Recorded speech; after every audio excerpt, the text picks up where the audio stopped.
बर्तमान देखंतु ration card को नहीं आउ गोटे नुआ इनफॉरमेशन आसी जहाँकि खाद्य जोगाण मंत्री कृष्ण चंद्र पात्र आज कहते जे पुणी थोरे राशन कार्ड कटाଯିब आसंता जनवरी मासरू पुणी थोरे जहाँकि राशन कार्ड कटाଯିब बोली माननीय खाद्य जोगाण मंत्री कृष्ण चंद्र पात्र आज जहाँकि विधानसभा घोषणा करछंती।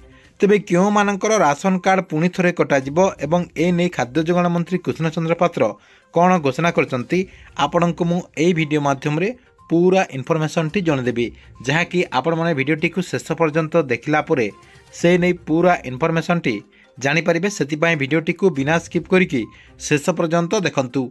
ता पूर्वरु वीडियो को गोटे लाइक कर दियंतु एवं जो माने चैनल टी को एजाय सब्सक्राइब कर नाहंती चैनल टी को सब्सक्राइब कर दियंतु।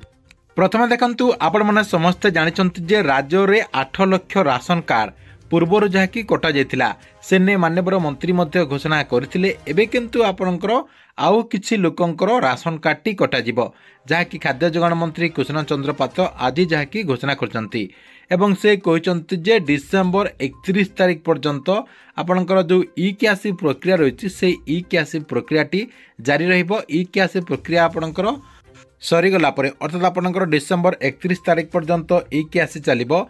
ई क्यासी प्रक्रिया सरीगला जो माने ई क्यासी करिनथिबे देखंतु पूर्वरु माननीय मंत्री कहिथिले जे 96% हिताधिकारी ए पर्यंत ई क्यासी करिसंती आ मात्र 4% ई क्यासी करिनांती सेमानक पय सरकार तरफ डिसेम्बर 31 तारिख पर्यंत यार अवधि को वृद्धि करा जायछि। अर्थात आपणकर ई क्यासी प्रक्रियाटी को आपणकर डिसेम्बर 31 तारिख पर्यंत रखा जायछि। डिसेम्बर 31 तारिख पर जो माने ई क्यासी करिवे नाही सेमानकर राशन कार्ड टी को सरकार तरफ काटी दिया जिवो बोली माननीय मंत्री जहाँकि घोषणा करछंती।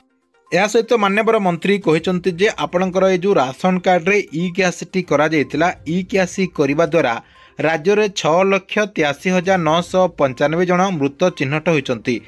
सेहीपरि 33,128 अयोग्य राशन कार्डधारी को मध्य बातिल करा जायछि। देखंतु आपणकर ई क्यासी करिबा द्वारा मृत लोकंकु मध्य चिन्हट करा जायछि एवं अयोग्य हिताधिकारी को मध्य चिन्हट करा जायछि बोली माननीय मंत्री जहाँकि सूचना देचंती। एहा सहित माननीय मंत्री कहिसंती जे सर्वाधिक खोर्धा जिल्ला रे 4,747 गोटी जाल राशन कार्डधारी को धरा जायछि। सेहीपरि द्वितीय स्थान रही कटक जिले में 2,905 गोटी जाल राशन कार्डधारी को धरा जायछि एवं तृतीय रही सुंदरगढ़ जिले में 2357 जन जाल राशन कार्डधारी को सरकार तरफ धरा जायछि बोली माननीय खाद्य जोगाण मंत्री आज जहाँकि विधानसभा लिखित भाव सूचना देथिबार अपडेट रही। तेबे आपण माने समस्ते जानि पारिले जे आपणकर ए जो डिसेम्बर 31 तारिख रही डिसेम्बर 31 तारिख पर्यंत राशन कार्ड जो ई क्यासी प्रक्रिया रही से ई क्यासी प्रक्रियाटी जारी रहिबो। जो माने ए पर्यंत ई क्यासी करिनांती आपण माने डिसेम्बर 31 तारिख भितरे ई क्यासी कर दियंतु नहले आपणकर जो राशन कार्ड रही से राशन कार्ड टी कटिजिवो। अर्थात आपणकर नाँ रे जो राशन कार्ड रही से राशन कार्ड टी सरकार तरफ काटी दिया जिवो बोली सूचना रही।